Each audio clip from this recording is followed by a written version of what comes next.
Voilà, théoriquement, nous sommes en direct, on va voir.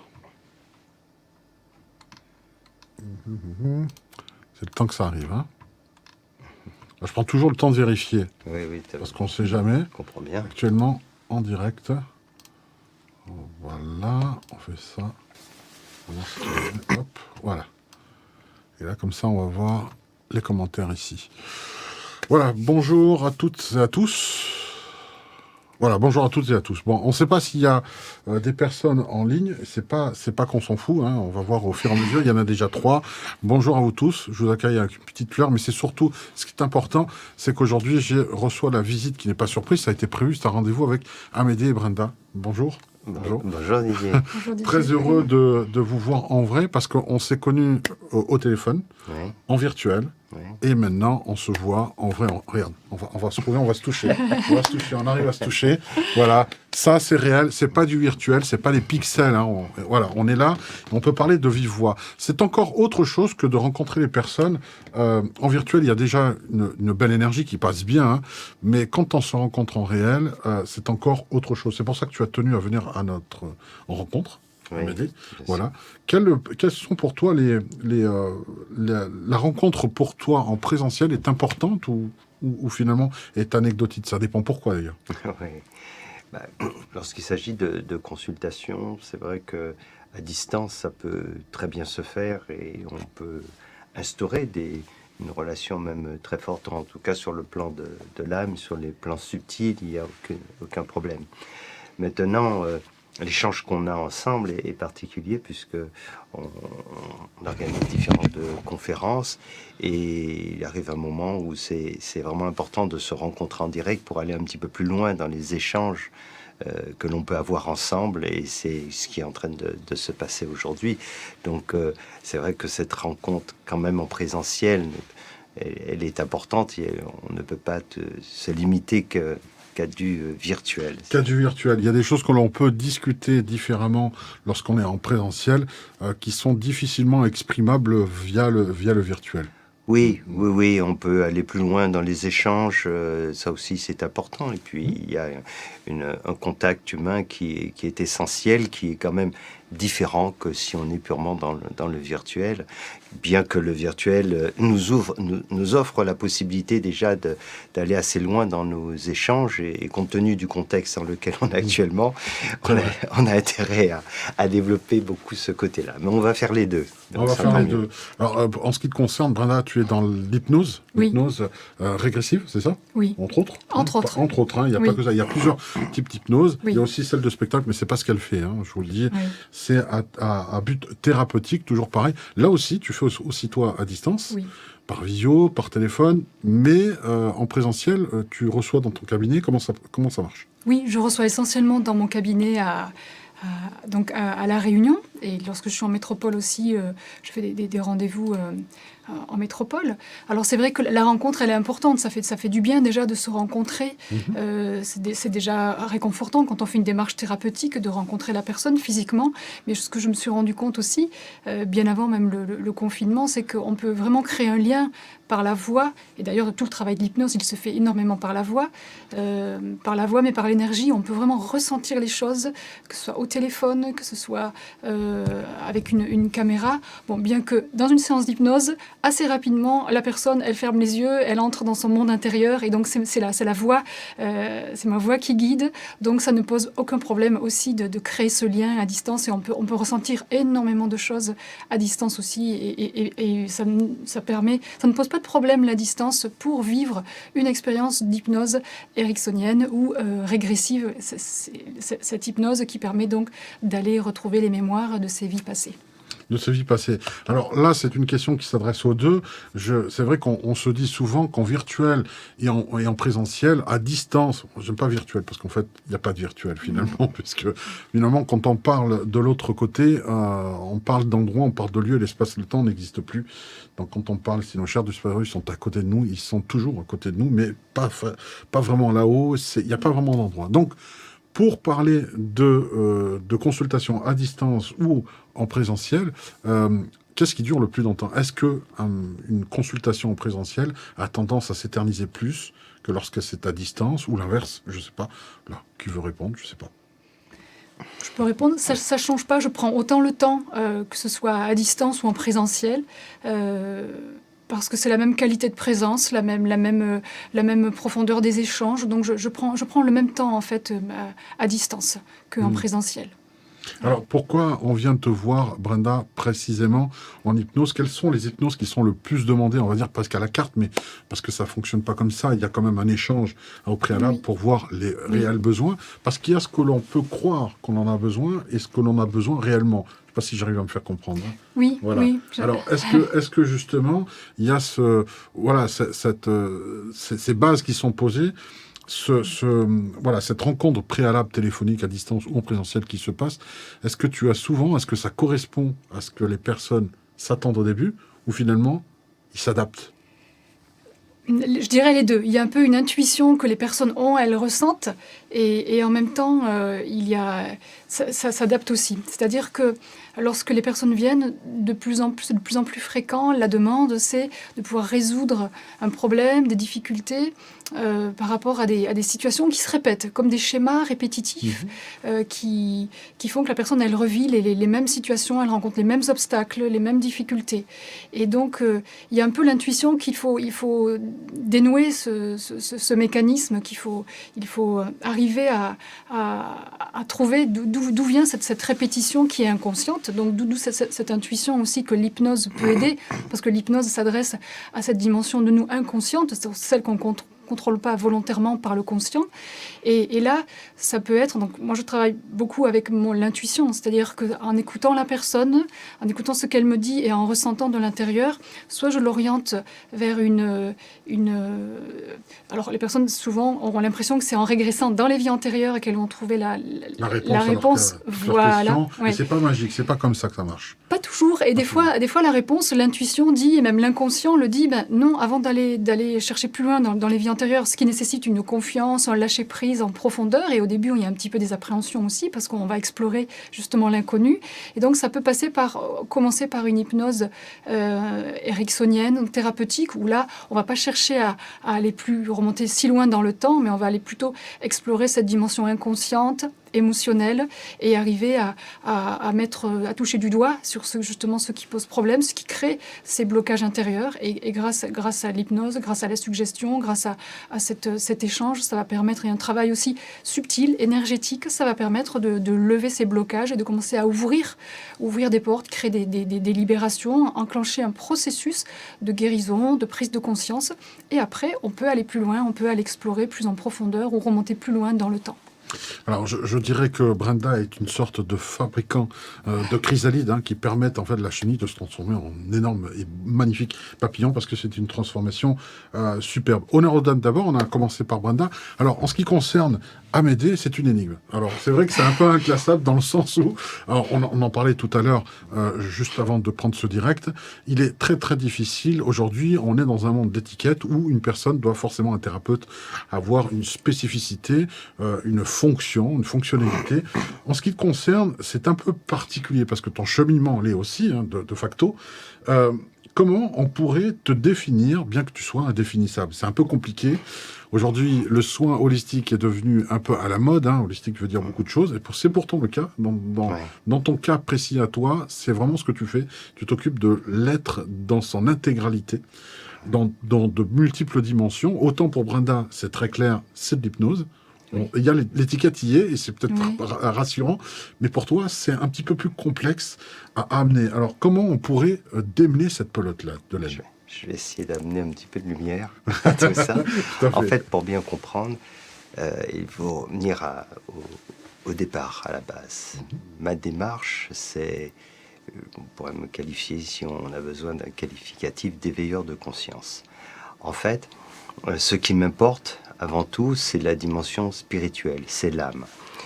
Quand quelqu'un vient me voir, la plupart des personnes viennent avec leurs désirs, leurs peurs, etc. Mais c'est l'ego, avant tout, qui se manifeste. Et moi, quand je perçois les personnes qui viennent me voir, j'écoute leur âme, cette dimension-là. Et parfois, les désirs sont contradictoires. Voilà. Et c'est là toute la difficulté. Et mon rôle, fondamentalement, c'est d'aider à cette évolution des consciences, à cet éveil à cet éveil des consciences. Alors ça peut passer par toutes sortes de conseils, ça peut passer aussi par la libération d'un certain nombre de blocages.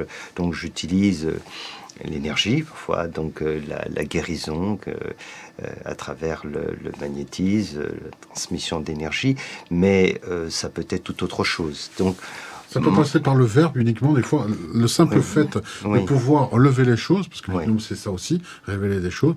Est-ce que ça passe aussi par là? Le verbe est guérisseur. Le verbe, c'est fait cher, on dit souvent. Là, c'est pareil. C'est ça. En fait, je dis que je fais, c'est du conseil qui est basé sur l'intuition.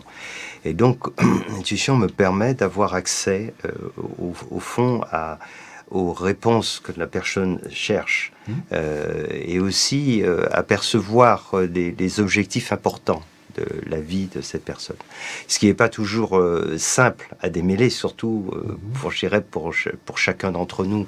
Et il y a beaucoup de choses qui nous sont totalement inconnues et dont on n'imagine même pas qui peuvent avoir un rapport avec notre chemin de vie.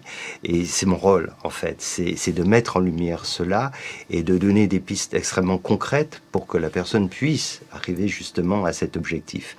Alors ça peut passer par la résolution donc de problèmes, que ce soit des problèmes de santé, tout ça, mais en fait, quand on vient me voir, c'est pour avoir un éclairage, quel que soit un éclairage sur le plan professionnel, sur le plan de la santé, sur le plan du développement personnel. Et il y a des incompréhensions dans notre vie, des blocages. Et à ce moment-là, parce que j'ai une approche intuitive, j'ai donc accès à ces différents niveaux de conscience.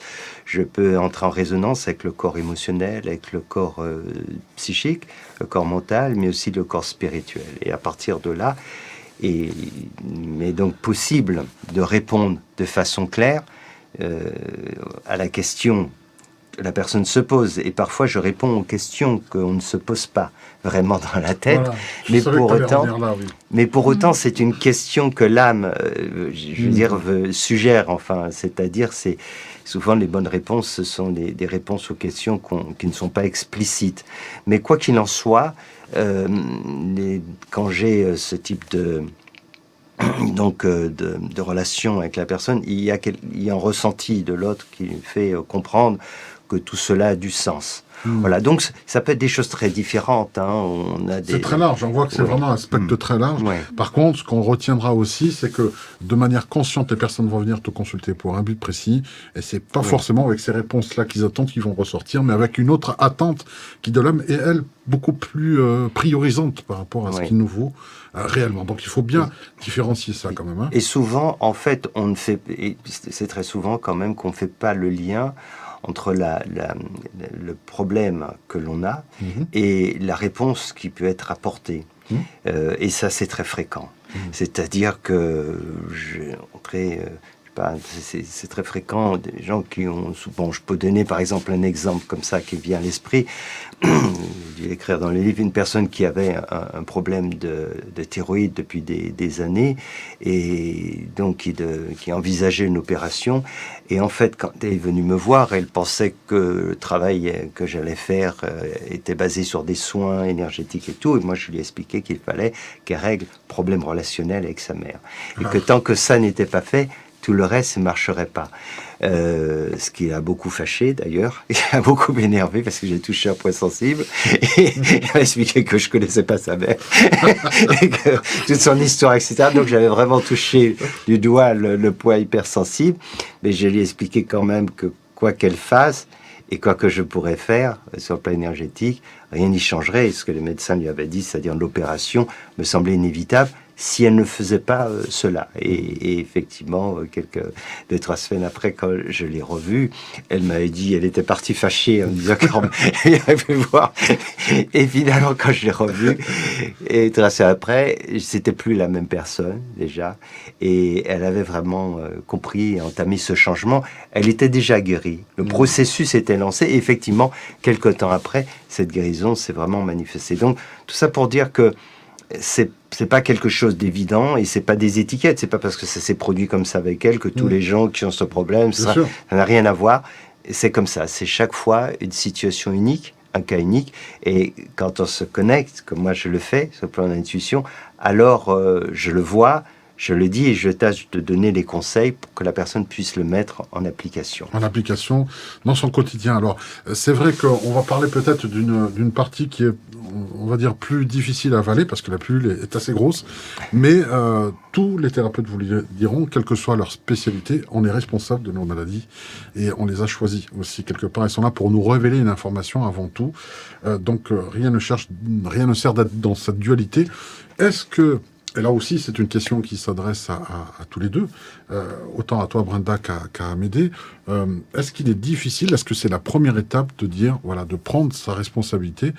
Est-ce qu'ils sont prêts à l'entendre? Tout comme tu disais à cette dame, il y a un problème relationnel avec la mère. Elle a eu du mal, elle est partie fâchée. Est-ce que vous avez rencontré beaucoup ce phénomène de déni à la base, de responsabilisation? Alors, c'est vrai qu'il faut faire attention. Il ne faut pas tomber dans la culpabilisation. Ça serait une erreur de tomber dans la culpabilisation, mais pas non plus dans la déresponsabilisation. Donc, je crois que la bonne approche, c'est de se dire, la maladie, c'est pas forcément mon ennemi. Elle a quelque chose à me dire. Voilà. Peu importe. C'est sortir de ce cliché et de se dire, au fond, on dit la maladie, on pourrait dire le mal a dit. Quel est le message qu'il y a derrière cela, s'il y en a un?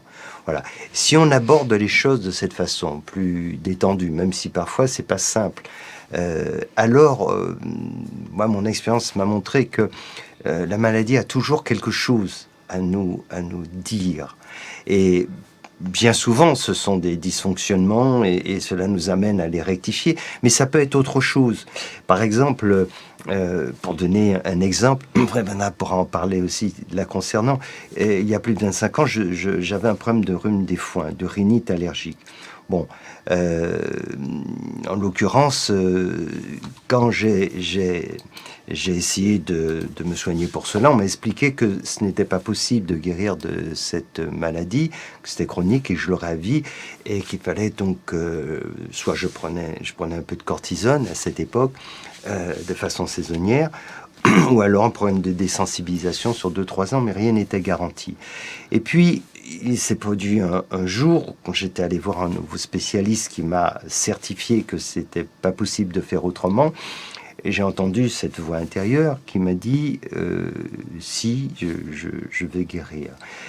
Et j'ai senti que c'était quelque chose de très clair, qui me semblait d'une évidence, sans comprendre, sans savoir comment, d'où ça venait. Et après, en prenant un peu de distance, alors, et en méditant, j'ai su comment procéder pour cela.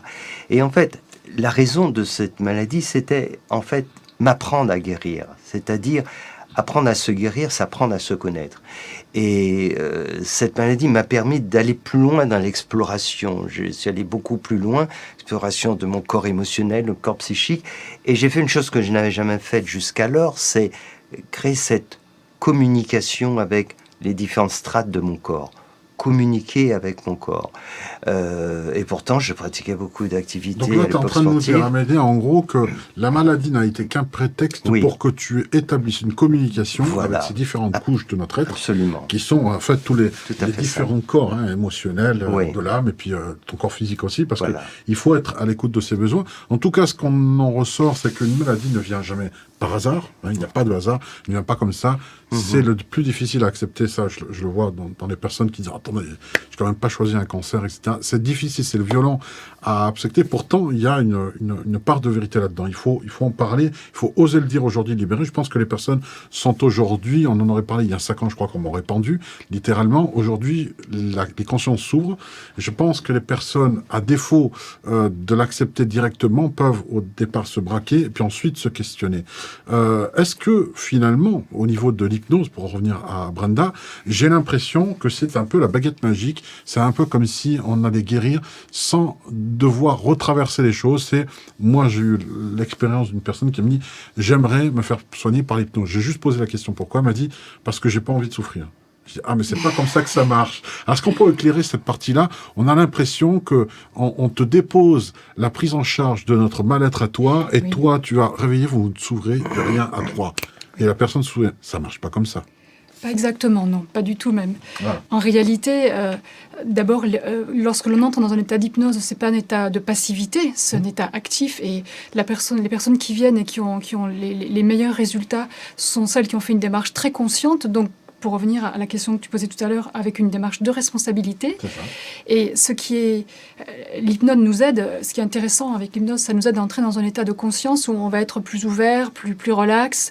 Justement, on n'est pas dans notre état de conscience ordinaire ou avec les peurs que l'on peut avoir, les appréhensions. Ça aide vraiment à calmer aussi le mental, l'esprit conscient. Ce qu'il faut savoir, que ce soit hypnose ou pas hypnose, de toute façon, quand on est dans une démarche de guérison qui soit plus globale, qui s'inscrive dans cette démarche aussi personnelle, les réponses que l'on va trouver ne sont pas nécessairement ce que l'on désire, mais c'est toujours ce que l'on a besoin. Et donc, ça peut passer aussi par entendre des choses, comme vient de le raconter Amélie dans cet exemple. Ça peut passer par entendre des messages que l'on n'avait pas forcément envie d'entendre, mais qui vont être extrêmement salutaires pour nous, salutaires dans tous les sens du terme, donc qui vont avoir des répercussions sur la santé physique, mais aussi sur notre bien-être, sur nos relations, sur notre vie en général.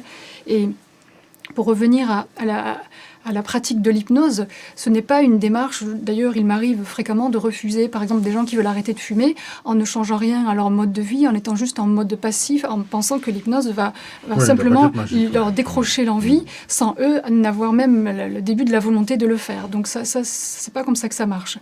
Par contre, on peut avoir des personnes extrêmement motivées et surmonter des épreuves. Et là, l'hypnose va donner un coup de pouce parce qu'on va vraiment travailler avec cette partie inconsciente, donc celle qui habituellement, sur laquelle on n'agit pas consciemment, mais nous, en étant formés à l'hypnose, on s'adresse à l'inconscient et on va aider à créer cette communication, ce lien, un peu comme finalement Amédée parlait de ce lien, de cette communication entre le corps et l'esprit. En hypnose, c'est pareil, on va créer cette communication avec l'inconscient. Et une petite anecdote, j'ai eu un jour une personne qui était atteinte d'une maladie, une sclérose en plaques, qui est venue me voir en me demandant si je pouvais l'aider. Et je lui ai répondu oui, je peux vous aider. Est-ce que vous êtes prête à faire ce chemin de guérison? Et là, elle a répondu oui, très, très, très sincèrement. Elle était très motivée, très déterminée. Et donc, j'ai pu faire une séance d'hypnose. Elle était tellement ouverte et tellement réceptive que la séance a consisté à mobiliser ses ressources de guérison. Et elle m'a appelé 3 jours après en me disant qu'elle ne comprenait pas, elle se sentait pas bien, elle était en vrac, elle était fatiguée, elle avait mal partout. Et en fait, ça avait tellement travaillé, tellement réagi. Elle est retournée voir d'ailleurs quelqu'un avec qui elle faisait un travail psychocorporel et il lui a dit « mais ça a vraiment bougé ». Et en fait, elle a mis en route, je dis elle, parce que moi je n'ai fait que l'aider grâce à cette communication avec l'inconscient, elle a mis en route un processus de guérison. Ça fait plusieurs années maintenant. Et maintenant, elle court des courses de longue durée. Elle a complètement neutralisé les symptômes de la sclérose en plaques. Donc ça montre qu'il y a vraiment des possibilités d'action par l'esprit sur le corps qui sont très importantes. Et en même temps, elle a changé, elle a eu des prises de conscience, elle a changé sa façon de vivre et elle s'est aperçue qu'elle était elle-même responsable de sa guérison, comme elle pouvait aussi, d'une certaine manière, avoir déclenché cette maladie qui l'a aidé à prendre conscience de tout ça. Voilà. D'où le fait de guérir par la conscience, comme tu le dis si bien, Amédée. On va poursuivre là-dedans. Alors, c'est vrai que pour ceux qui ont l'habitude de suivre des studios, vous savez très bien que je dis toujours, je répète, je radote des choses, c'est pas que je deviens acariâtre ou autre, c'est juste qu'à un moment donné, les directs sont différents, avec des invités différents, il faut toujours replacer le contexte. Alors, il est vrai qu'il y a un système de santé qui est assez, prisé par le monde entier, le système français qui est le principe des soins gratuits, même si c'est de moins en moins vrai, parce qu'on les rembourse de plus en plus, mais n'empêche que ça a eu des dégâts considérables dont souffrent aujourd'hui les thérapeutes actuels de médecine alternative, de thérapie alternative. Alors, c'est juste qu'aujourd'hui, on va voir un médecin, la sécurité sociale prend en charge, j'ai mal à la tête, prenez ce cachet, vous n'aurez plus mal à la tête. Donc, aujourd'hui, la thérapie, c'est que ce soit pour l'hypnose régressive ou autre, ou que ce soit, on va en voir Amédée pour une consultation intuitive, qu'est-ce qui va se passer? C'est que les personnes vont vous payer et c'est elles qui vont travailler. Et là, il y a quelque chose, un bug, ça marche pas. Ils disent, attendez, je vous paye pour me soigner et c'est moi qui dois faire le boulot. Là, il y a un espèce de conflit, parce que, et c'est spécifiquement français, parce qu'on est pris en charge depuis longtemps. Est-ce que vous êtes confronté aussi à cette, je dirais pas paresse, mais cette incompréhension au tout départ de dire, c'est moi qui dois travailler, sur moi? Je pense qu'aujourd'hui, en fait, beaucoup de gens ont fait un cheminement dans ce sens. En tout cas, les personnes qui sortent de l'approche conventionnelle, qui cherchent des solutions ailleurs, ont compris que finalement, ils devaient s'impliquer aussi dans cette démarche. Donc, parce que maintenant, alors, ceux qui veulent rester dans ce côté conventionnel, c'est-à-dire le traitement symptomatique, eh ben, ils poursuivent. Et évidemment, je ne dis pas que ça n'a pas du sens de traiter les symptômes, et parfois par des médicaments. Mais ce qu'il faut bien comprendre, c'est que la vraie guérison, quand on parle de guérison, elle nous appartient. Quelqu'un d'autre ne nous guérit pas en réalité. Elle peut nous aider dans ce processus. C'est Brenda, voilà. à accompagner la personne à comprendre. Hein, et la médecine allopathique peut traiter les symptômes, tout ça, mais la cause même, la guérison, elle nous appartient et c'est tant mieux.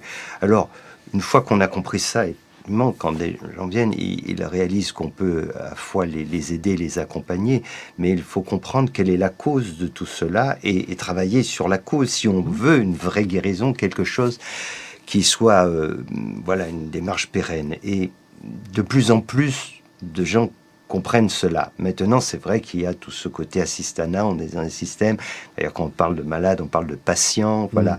On est très souvent, en fait, auteur ou acteur de notre maladie et totalement passif face à la guérison, et on attend que cela se fasse à l'extérieur, que d'autres prennent en charge. Alors oui, c'est une vraie révolution que de réaliser que même si on n'est pas l'acteur principal de nos maladies, bien que c'est souvent le cas, mais on y participe, on y contribue largement, et que c'est pas stupide de se dire qu'on va être l'acteur principal de sa guérison. Voilà. Ce qu'on a fait, on peut le défaire. Hein. C'est ça, et de se dire je prends les choses en main, et tant mieux, ça veut pas dire que je suis tout seul, je me débrouille, il y a des gens qui peuvent m'aider, thérapeutes, mais moi je le fais, je suis pas simplement un patient, je reste là dans mon coin, à boire de la tisane, à rester warrior, ce qui va vraiment être le guerrier. On va tâcher de regarder qu'est-ce qui va pas, et si donc il y a des choses que je dois résoudre, je vais tâcher de les résoudre. Voilà. Je pense que c'est une attitude de bon sens. Simplement, on s'est écarté de ce bon sens dans l'approche classique parce que on est entré dans une approche où on donne des médicaments, etc., donc des produits actifs, et nous, on reste dans une attitude assez passive.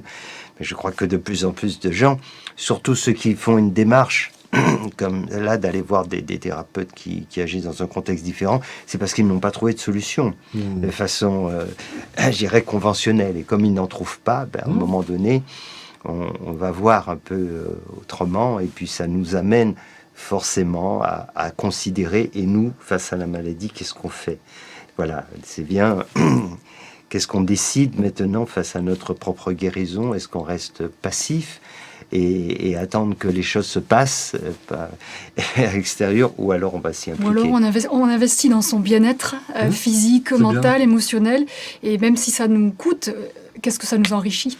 Oui, c'est vrai, c'est vrai. Donc, responsable mais pas coupable. Hein. Voilà. Donc, si on est responsable de notre maladie, on est aussi responsable de notre guérison. Et c'est en fait tout l'enjeu en fait d'aujourd'hui, de cette compréhension, de cette évolution qui est générale. Hein. Si on doit créer un égrégore, autant créer celui-ci parce qu'il est au minimum constructif. On parlait tout à l'heure des désirs et des besoins. Alors, le désir, c'est ce qu'on voudrait. Le besoin, c'est ce qui est plus réel au niveau de l'âme. Donc, effectivement, ça peut commencer par la première étape, c'est de bien différencier. Est-ce qu'il y a des astuces, par exemple, pour différencier les désirs des besoins? Le désir peut être de l'ego, effectivement, mais les besoins réels de l'âme, comment être à cette écoute pour pouvoir les différencier? Ça, je crois que c'est un exercice un peu difficile de vivre. C'est un euphémisme. C'est le sujet d'une prochaine conférence masterclass. Oui, c'est un euphémisme. C'est vrai. En réalité, si on parle de besoins physiologiques, tout ça, c'est pas très compliqué. On peut identifier ces besoins-là. Mais dès lors qu'on parle des besoins au niveau de l'âme et le désir au niveau de l'ego, c'est compliqué parce que l'âme, il y a un besoin très fort de verticalisation, et pour parvenir à cet éveil, ce processus d'éveil, les choix sont totalement différents, donc c'est vraiment difficile. Et alors parfois, on peut commencer à emprunter une même voie, et puis à un moment donné, il y a une vraie bifurcation. Et c'est pour ça souvent que les gens sont confrontés à des difficultés insolubles et se mettent dans des situations paradoxales. Ils ne réalisent pas que les problèmes qu'ils vivent, des situations qu'ils peuvent subir, etc., sont le fait de ne pas accepter finalement d'écouter ces besoins de l'âme, parce qu'on fait tout pour étouffer cela, parce qu'ils vont à l'encontre des désirs que l'on a. Donc c'est une vraie révolution que d'accepter cette écoute intérieure, et souvent ça demande des paliers. Et même quand on vient voir quelqu'un qui peut voir les choses sur le plan de l'âme, comme c'est mon cas, on peut pas dire toujours les choses de façon très directe. Je vais donner un petit exemple là-dessus, parce qu'il me semble que c'est très intéressant. Moi, j'ai rencontré une personne qui était une dame qui devait avoir 55 ans, qui était paralysée depuis plus de 30 ans, était en fauteuil roulant, et elle avait entendu parler de moi, et elle était venue me rencontrer, et dès le départ, elle m'a dit je viens pas vous voir pour que vous fassiez quoi que ce soit pour me guérir, de toute façon ça j'y crois pas, il y a qu'une chose qui m'intéresse, car ça fait 30 ans que je veux obtenir cette réponse, c'est pourquoi ça m'est arrivé? Qu'est-ce qui se passe? Je voudrais comprendre cela. C'est la raison. Et donc, à partir du moment où elle était dans cet état d'esprit, d'ouverture, alors à ce moment-là, elle m'a permis de lui parler, de me faire l'écho de sa propre conscience, de son âme. Et donc, je lui ai dit les choses. Elle les a entendues. Et quand on les entend de cette façon, elle savait que c'était juste. Ça lui parlait de l'intérieur. Ça résonnait en elle. Complètement. Donc elle a compris pourquoi. Parce que c'est une grande âme, en fait. Elle a fait ce choix terrible de cette incarnation, non pas à cause du karma, parce qu'elle aurait fait des choses, rien à voir. C'est un choix délibéré pour ensuite se montrer comme un exemple merveilleux qu'elle était, pour montrer à toutes ces personnes qui étaient dans cet handicap comment on pouvait s'en sortir. Elle a eu 2 enfants après, elle a eu une vie incroyable, etc. Tout cela avec un handicap qui était très lourd, puisqu'elle est handicapée d'ailleurs en donnant naissance à l'âge de 20 ans. Et en fait, tout ça, on ne peut pas l'inventer, enfin, je veux dire, c'est pas quelque chose dont on peut avoir accès non plus normalement. Donc c'est sur un autre plan, et le fait de vouloir vraiment entendre, et donc de me permettre, car je ne le ferais pas sinon, donc d'accéder à la mémoire de sa propre âme, et donc je me suis fait l'écho, je lui ai dit, voilà. Et à partir de ce moment-là, une personne est partie en paix. C'était ce qu'elle recherchait. À ce moment-là, elle était apaisée, parce que elle savait. C'est pas simplement je lui ai dit des choses, ça résonnait en elle.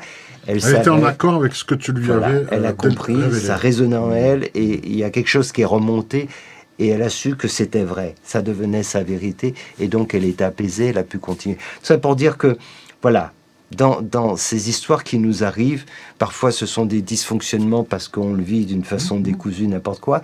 Parfois la maladie est là pour nous apprendre quelque chose, et c'est important, et des fois ça peut être voilà, une histoire de réincarnation d'âme pour nous révéler d'autres choses. En tout cas, pour moi, ça résonne comme une superwoman. Là, ce sont une véritable superwoman. Et peut-être que sans cette maladie, entre guillemets, elle n'aurait pas eu ce dépassement que l'on a. Quelquefois, on se retrouve des ressources insoupçonnées au moment où on est avec un handicap, justement, qui nous permet de dépasser ça. Elle était venue pour ça. Elle était venue pour ça. Incroyablement, mais c'est comme ça que ça se passe. Elle est venue pour ça, et c'est prémédité, en réalité. Mais c'est son âme qui a fait ça. Donc, son ego n'était pas du tout d'accord avec ça, mais c'est son âme, parce que c'était la meilleure vie pour accéder à un échelon supérieur. Alors, pour exemple, pour ceux qui veulent encore paraphraser ce que vient de dire, en tout cas Amédée, j'espère que ça reste dans la bonne lignée, mais prenez le groupe de musique Def Leppard, le batteur a eu un accident grave, amputé d'un bras, et le groupe ne l'a pas rejeté pour autant. On a dit, écoute, on va adapter la batterie et tu vas jouer. Et croyez-moi, si vous entendez Def Leppard aujourd'hui, vous voyez les solos que fait ce batteur avec un bras. Même moi, en étant batteur avec 2 bras, j'arrive pas à faire ce qu'il fait. Preuve que sans cette amputation, il n'aurait pas connu ce dépassement-là. C'était pas évident de perdre un membre pour avoir ça, mais il a compris de lui-même, et dans différentes interviews, il a dit qu'il sous-jouait, et aujourd'hui, il est obligé de surjouer Mais là, pour le coup, il s'est dépassé. Donc on voit déjà aussi le fait qu'on devient même plus fort, comme on dit, tout ce qui ne tue pas rend plus fort, ça n'a jamais été aussi vrai. Je le dis souvent, ça aussi. Donc voilà pour aujourd'hui cette visite qui n'est pas incongrue, qui n'est pas qui a été préparée de longue date.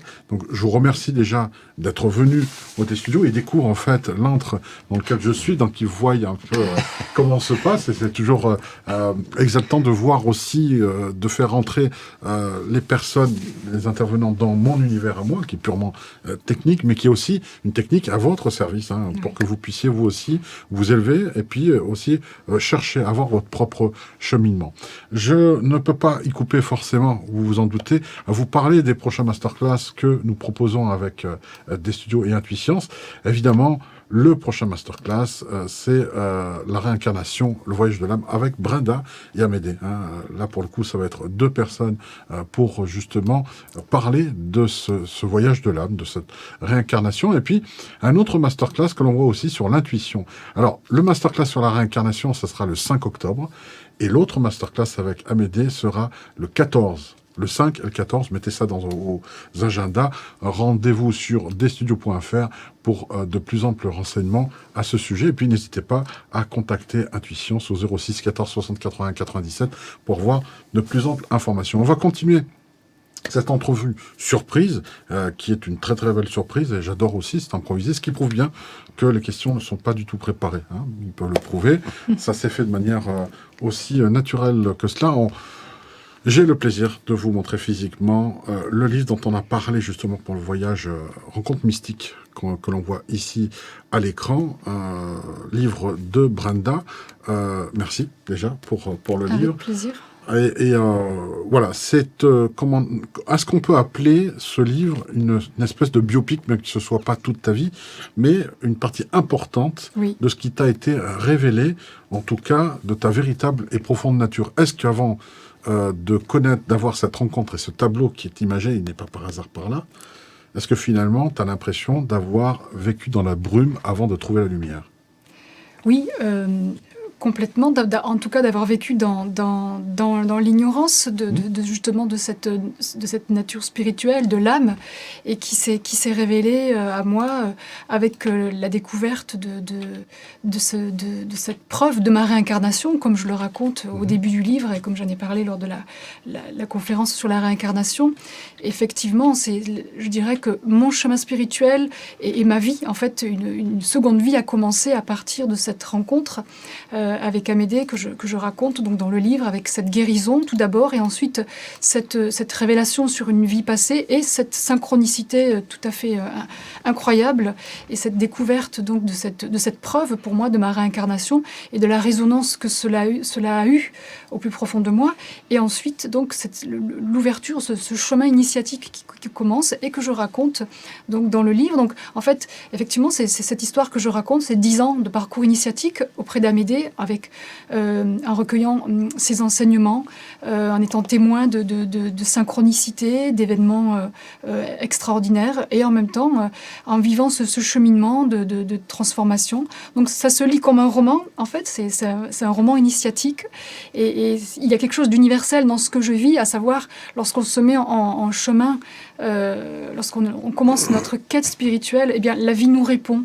Elle nous envoie de l'aide, elle nous envoie des personnes, elle nous fait rencontrer des personnes qui vont nous faire avancer sur le chemin, elle nous envoie des signes, des synchronicités. Et donc, il y a quelque chose d'universel. D'ailleurs, souvent, les personnes qui ont lu le livre me disent à quel point elles ont senti, elles se sont reconnues dans leur propre parcours, dans leur propre cheminement. Donc, en l'écrivant aussi, j'ai eu conscience, et c'est les retours que j'ai eus, que ça allait permettre à d'autres personnes de s'identifier, de se reconnaître dans ce chemin spirituel. Là, on est vraiment dans le concept du aide-toi et le ciel t'aidera. Là, c'est totalement... littéralement ça, hein, vraiment. Absolument. Pour le coup. Hein. Oui. Donc, dès qu'on se met en chemin, la voie royale nous est ouverte, le tapis rouge est déroulé immédiatement, pour qu'on puisse le trouver le plus rapidement possible, même en raccourci, comme pour nous récompenser, de dire voilà, tu as peut-être perdu du temps, mais il n'est jamais trop tard pour commencer un cheminement. Ça, c'est important de le dire, de voir que finalement, tout nous est facilité du moment qu'on a pris la bonne décision des bonnes rails. Tout s'ouvre naturellement. C'est un constat qui est quasiment universel, que tout le monde peut constater, là, de ce fait-là. Oui, que la vie nous aide, absolument. D'ailleurs, c'est une des phrases, une des choses que m'a dit Amédée lors de notre toute première rencontre, c'est la vie conspire en faveur de ceux qui cherchent à s'éveiller. Et moi, j'en ai véritablement fait l'expérience. Elle conspire d'une manière, j'en parlais à travers les rencontres, mais pour la logistique aussi. J'ai toujours été aidée, même d'un point de vue très matériel, c'est-à-dire autant ce sont des expériences très belles, des expériences spirituelles, mais c'est jamais déconnecté de notre réalité matérielle. Donc, où que nous soyons, quel que soit notre âge, dès que l'on entend cet appel de l'âme, il est vraiment important, essentiel d'y répondre et de ne pas se mettre de barrière en se disant « je vais voir plus tard » ou « j'ai pas les moyens » ou « je ne sais pas comment faire ». La vie sait de toute façon parce que pour chaque personne, elle a un chemin de vie, il y a un plan qui est prévu. La seule chose qui peut l'empêcher, c'est soi-même de ne pas écouter cet appel. Mais lorsqu'on l'écoute, à ce moment-là, c'est absolument incroyable, extraordinaire la façon dont la vie nous aide. Voilà, si vous voulez en savoir plus, rencontre mystique, je mettrai le lien en étudiant tout à l'heure pour que vous puissiez le commander le plus rapidement possible. Voilà pour en ce qui concerne le livre de Brenda. On va maintenant s'adresser à Amédée. L'univers conspire à notre bonheur, on le voit. Et c'est vrai que j'adore cette phrase que tu as dit à plusieurs reprises dans les émissions. 7 milliards d'égos, une seule conscience. On est peut-être là-dedans aussi. Est-ce que l'univers, en nous montrant justement, en conspirant pour ce bonheur, n'est pas là pour son propre bonheur à lui, sachant qu'il fait partie de nous et nous de lui. Donc tout est inclusif là-dedans. Est-ce qu'il y a un peu de ça dans justement les 7 clés de la guérison? Ça c'est voilà le livre de voilà, vous l'avez coécrit ensemble. Oui, absolument. Voilà, de Brenda et Amédée, les 7 clés de la guérison dont tu parles. Est-ce qu'il y a, on parle un peu de cette reliance avec le grand tout, parce que ça c'est un peu particulier aussi. Oui, parce que lorsqu'on cherche vraiment à se guérir, que ce soit d'un problème physique, émotionnel, psychologique, cette démarche nous amène à nous connaître, à mieux nous connaître. Donc c'est pour ça qu'on peut employer, sans le galvauder, le terme holistique, c'est-à-dire faire l'expérience de qui nous sommes réellement, et donc aller au-delà du corps physique et commencer à découvrir les interactions qu'il y a entre nos émotions, notre corps, le mental, comment tout cela fonctionne, d'où la somatisation. Et quand on commence à expérimenter tout ça, on va plus loin, on réalise qu'il y a une autre dimension, c'est la dimension intuitive. Et moi, je parle de l'intuition comme étant la voix de notre conscience. C'est cette conscience qui, à travers l'intuition, nous envoie des messages. Des messages qui peuvent se traduire par des mots, par des sensations, par des images, mais c'est ce lien. Et donc l'intuition est le lien qui nous relie à cette dimension de la conscience, avec toute cette dimension matérielle, émotionnelle, psychique. Et plus on écoute la voix de notre conscience, et plus elle nous est familière. C'est cela. Au départ, ça nous semble être quelque chose de totalement étranger à nous, sauf qu'elle peut se manifester à l'intérieur de nous, donc c'est bizarre. Et plus on accepte de l'entendre, et donc cesser le brouhaha qu'il y a dans notre tête, et plus finalement cette voix se révèle familière. Et si on accepte cela, alors on va franchir un cap de l'étrange, à avoir certaines peurs à un moment donné, parce que bon, qu'est-ce que cette voix nous dit, si on accepte d'écouter cette intuition, où ça va nous amener, si on accepte d'aller plus loin, on a vraiment cette âme d'explorateur, alors on va commencer à réaliser qu'on va entamer la plus belle exploration de notre vie, c'est-à-dire explorer ce que nous sommes au plus profond de notre être. Et donc, quand on fait cette démarche, comme le disait Brenda, la vie nous aide parce que, pour une raison très simple, le principe même de l'évolution de la vie, c'est la verticalisation. On est là pour spiritualiser la matière. Et donc l'être humain est condamné, entre guillemets, à s'éveiller. Voilà. Donc après, notre libre arbitre, il réside dans le temps que nous allons mettre, la résistance que nous allons opposer. Mais si nous lâchons prise, alors on s'aperçoit qu'on reçoit des aides de toutes parts. Mais ces aides, sur le plan de l'âme, ne sont pas forcément des aides sur le plan de l'ego.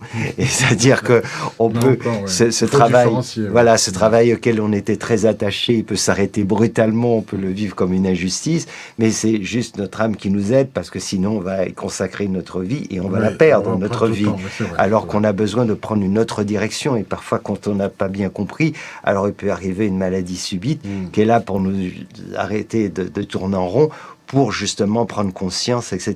Donc, plutôt on réalise cela, on accepte ce postulat pour en faire l'expérience que la vie, elle n'est pas là pour nous embêter, elle est là pour nous aider à cet éveil, et qu'elle va nous y aider vraiment, alors les choses peuvent devenir plus souples, plus relaxes, et on peut vivre des choses vraiment merveilleuses qui nous prouvent ce que je dis, mais qui nous le prouve tous les jours. Et quand je dis tous les jours, c'est pas pour employer un terme comme ça.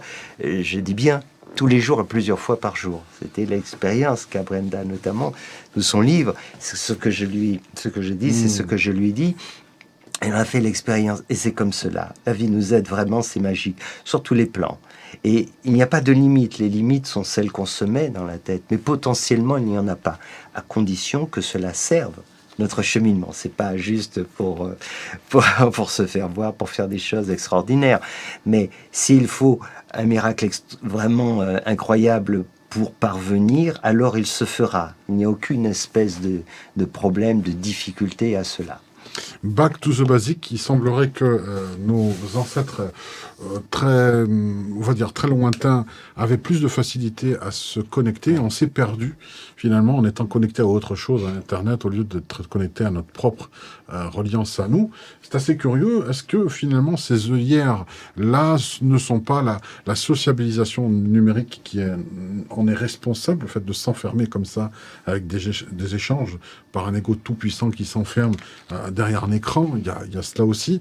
Est-ce qu'aujourd'hui, écouter cette voix, c'est un peu à contrario, s'entraîner à l'écouter vraiment, à s'entendre?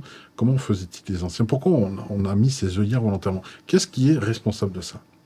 Alors, je crois qu'il y avait plusieurs choses qui se mélangeaient. Et parfois, les gens confondent le côté instinct et le côté intuition. C'est pas la même chose. Non, l'instinct, c'est vraiment ce qu'il y a au départ, c'est ce qui nous a aidé à survivre. Voilà, on parle de l'instinct de survie, et effectivement, notre instinct nous a aidés dans beaucoup de situations, mais il a des limites. Aussi par instinct, des fois on a fait aussi un peu n'importe quoi. Et puis, il y a eu pas mal de confusion autour de cela.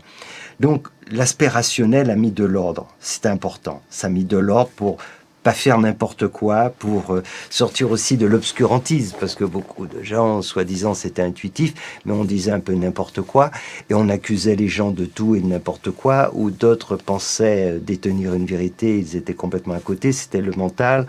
Donc, la rationalité était vraiment importante pour remettre de l'ordre. Mais maintenant, on en est devenu un peu victime, elle est devenue le grand maître, et donc on s'empêche d'aller au-delà. Et il faut bien comprendre que c'est essentiel d'aller au-delà. Notre cerveau rationnel, notre démarche justement intellectuelle rationnelle a des limites. Et au-delà de ces limites, on peut y aller, mais plus avec de la rationalité. Et c'est là où il faut faire la part des choses. Et des gens se trompent aussi. Ils confondent l'intuition, qui est la transcendance de l'ego, et qui nous donne accès à cette dimension de la conscience, avec autre chose qui est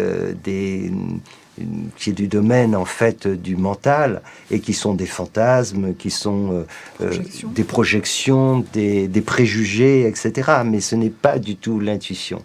Donc c'est pour ça que passer dans cette étape du rationnel, c'est important pour mettre de l'ordre, mais il faut comprendre que ce n'est qu'une étape, et la dimension intuitive, c'est la transcendance de tout cela. Donc, et quand on fait cette démarche, on peut quand même aussi observer tout cela avec notre cerveau gauche et réaliser justement que ce à quoi nous donne accès cette dimension intuitive n'est pas possible normalement. on peut réaliser que si on aborde les choses rationnellement, ce que nous a permis de découvrir notre intuition, c'est pas possible, parce que ça ne vient pas de l'analyse, ça ne vient pas de notre savoir, et donc accéder à ces dimensions de la conscience, comment on y parvient? Voilà. Et c'est ça qui est intéressant, c'est qu'on réalise à ce moment-là que l'un et l'autre ne s'opposent pas. Simplement, il y a une transcendance. Et quand cette transcendance est faite, alors après, rationnellement, on peut mettre les choses en place, on peut les organiser. Mais d'abord ressentir, intégrer. Voilà. Avant de devoir l'expliquer à tout prix. Accepter de donner le pouvoir à notre conscience. Et lâcher ce pouvoir que le mental ne veut pas lâcher, que notre ego veut maintenir, détenir. C'est ça la vraie difficulté, c'est lâcher ce pouvoir. Donc retrouver sa véritable souveraineté. Et ça passe, c'est vraiment la déconnexion du mental et des réseaux sociaux et de toutes les sources extérieures pour se reconnecter à la source intérieure de connaissance qui est l'intuition. Alors tu me facilites vraiment la transition parce que c'est à ça que je voulais en revenir justement avec toi, Brenda. On a des filtres de l'inconscient et ces filtres-là sautent totalement. J'ai fait des rêves où je parlais avec des chiens et des chats. C'était normal, ça me choquait pas du tout. Par contre, c'est vrai qu'en temps normal, si on me raconte ça, je dis Dr Dolittle avec Eddie Murphy, trop peu pour moi. Mais par contre, c'est vrai que le rêve permet ça. Est-ce que l'hypnose ne fait pas justement sauter ces filtres et redonne la parole à ce génie de notre l'hémisphère du cerveau que le cerveau droit ne laisse pas s'exprimer? Est-ce que le cerveau gauche s'exprime plus facilement sous hypnose? Oui, absolument. D'ailleurs, l'hypnose, c'est un moyen d'entrer dans un état de conscience où justement ce n'est plus le mental qui va contrôler, analyser tout ce qui va être perçu et dit, mais c'est laisser la place, laisser la parole à cette part de nous, cerveau droit, donc qui est cette part qui fait place à l'imagination, au rêve, à la symbolique et aussi à l'intuition. Alors après, il faut vraiment apprendre à faire la part des choses parce que l'inconscient, c'est quand même un mot un peu fourre-tout. Oui, c'est vrai. Alors, dans l'hypnose ericksonienne, Erickson, qui a été le père de l'hypnose telle qu'elle s'est développée jusqu'à aujourd'hui, cette hypnose thérapeutique qui envisage les choses de façon vraiment très large. Et lui, il parlait de l'inconscient comme un réservoir de solutions. Mais si on aborde les choses d'une autre manière, en prenant du recul un petit peu avec l'hypnose n'est qu'un outil, c'est s'ouvrir à cette dimension intérieure et effectivement s'autoriser à ressentir les choses. Et là, ça peut passer par toutes sortes de choses auxquelles on n'a pas pensé consciemment, et aussi laisser la place, laisser suffisamment d'espace pour écouter cette voix intérieure, ces ressentis intérieurs qui vont faire émerger des perceptions qui vont être plus intuitives et plus en connexion, plus en lien avec la vérité de ce qu'on ressent, la vérité de ce qui est là. C'est ça qu'on a besoin d'entendre, d'écouter. Donc ça passe par effectivement un travail d'apaisement, de recentrage, comme je disais, de se déconnecter de toutes ces sources extérieures d'informations et faire ce cheminement vers l'intérieur, aller par l'introspection, aller chercher ces réponses, aller écouter les réponses qui viennent de l'intérieur. La véritable connexion à soi et aux annales akashiques qui contiennent beaucoup plus de choses que l'on ne soupçonne même pas. Donc avant de se quitter, on va juste vous rappeler, en tout cas ici, amédée.org pour en savoir plus sur Amédée. Et puis vous avez brenda-hypnose.com pour en savoir plus sur Brenda. Je ne peux que vous encourager à aller voir sur destudios.fr pour les 2 masterclass que l'on vous propose le 5 octobre prochain. Donc c'est assez rapide. Et puis, le 14, on vous propose aussi un masterclass avec Amédée sur l'intuition. Donc, tout ça, évidemment, justement présenté à travers ses livres, les 7 livres de la guérison. Donc, les co-auteurs sont ici présents. Et puis, le livre de Brenda, Rencontre mystique. Avant de se quitter, je vais poser une dernière question à Amédée. Et puis, si, en plus, Brenda peut apporter aussi sa touche par rapport à sa thérapie. Est-ce que l'intuition peut commencer par le rêve? Est-ce que le rêve est un moyen plus facile, entre guillemets, d'avoir des réponses et que notre intuition puisse s'exprimer par là? Je dirais pour ceux qui sont les plus bouchés d'entre vous, et j'en fais partie, je m'inclus dedans. Moi, il faut que je rêve, je sois complètement KO pour virer mes fils, parce que je suis très, très mental. Est-ce que c'est un bon moyen? Oui, en fait, la vie nous parle de différentes façons. Elle nous parle à travers les rêves, Elle nous parle aussi à travers toutes sortes de signes, à travers les signes de la nature, mais comme tu le dis, quand on n'est pas forcément attentif à tout ça, le sommeil est un état de conscience où on va s'apaiser au niveau du mental, ça va se tempérer un peu, et compte tenu de là où on va se situer, notre état de conscience pendant le sommeil, on peut recevoir, alors à travers des rêves, mais on peut recevoir de véritables enseignements pendant notre sommeil, de véritables enseignements. Alors parfois c'est aussi des rêves symboliques qui nous sont délivrés. Parfois ce sont des messages très concrets, mais oui, il se passe aussi beaucoup de choses par rapport à ça. Alors bien souvent, sans entrer dans trop de détails, c'est la sensation que l'on a d'un rêve. On se dit, ça c'est un rêve qui est pas comme un autre, c'est pas suite, je sais pas, là, y a un film message, que j'ai vu des là, choses. ouais. Voilà, on ressent qu'il y a quelque chose de particulier. dans celui-ci. Et c'est ça souvent qui nous permet de mieux comprendre. De le différencier. Voilà, le différencier, de sentir qu'il y avait quelque chose derrière cela. Et ensuite, ça peut être le fil conducteur, et ensuite on réalise que c'est quoi qui nous permet cela? C'est d'apaiser le mental. On peut l'obtenir par la méditation. Et si on commence à s'habituer à travailler, à pratiquer la méditation, alors on peut arriver à un certain niveau de fréquence qui va nous permettre à ce moment-là d'être beaucoup plus intuitif et d'avoir ces perceptions dans sans être cet obligé état-là. de dormir, parce que sinon, Voilà. si vous prenez ça pour argent comptant, vous allez passer votre temps à dormir pour avoir un tas de messages. C'est pas le but, hein. Et donc on se rappellera pas forcément plus. Oui, En plus, alors faut recommencer. Oui, sachant qu'en réalité, quand on se souvient d'un rêve, c'est souvent qu'on a fait plusieurs rêves et on n'en retient qu'un seul. Brenda, on va peut-être conclure là-dessus, honneur aux dames aussi, pour terminer, pour clôturer.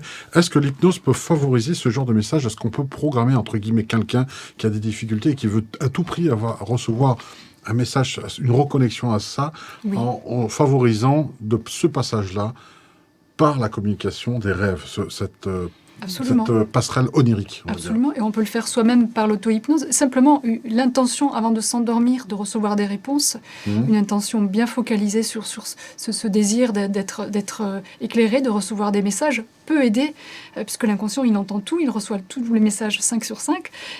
Donc on peut soi-même le faire avant de s'endormir, ou même si c'est une petite sieste, ou même en allant se promener dans la nature, en demandant justement à recevoir la réponse. On peut demander à son inconscient, on peut demander à l'univers de façon plus large encore, et en étant dans cet état de réceptivité, à ce moment-là, c'est comme ça qu'on peut recevoir de façon très simple des messages. Et en ayant confiance aussi sur le fait que les messages arriveront d'une manière ou d'une autre, et quand quelque chose vient, aussi l'accueillir avec bienveillance, que ce soit farfelu, que ça ait l'air vrai, pas vrai. Avoir cette ouverture, c'est ce qui favorise aussi beaucoup l'arrivée d'autres messages. Voilà, c'est là-dessus qu'on va se quitter. Merci beaucoup d'avoir suivi cette émission, même qu'elle n'était pas prévue. On va l'uploader aussi sur YouTube pour que les YouTubiens et les Facebookiens, les bleus contre les rouges, là, il n'y a pas de dualité, tout le monde sera servi, ne vous inquiétez pas. Je vous rappelle encore les 7 clés de la guérison et Rencontre mystique. Voilà, 2 livres que je vous conseille et que je veux me faire dédicacer de ce pas avec grand plaisir, parce que j'ai les auteurs à côté de moi. Ce serait dommage de passer à côté de ça. Merci à vous tous. Merci à Médée pour cette entrevue. Merci Brenda. Pour l'invitation. Et puis on se retrouve bien évidemment le 5 octobre pour le masterclass pour ceux qui voudront venir participer, et puis sur l'intuition aussi le 14. On vous dit là-dessus au revoir et on vous embrasse. Au revoir à tous. Namaste. Voilà.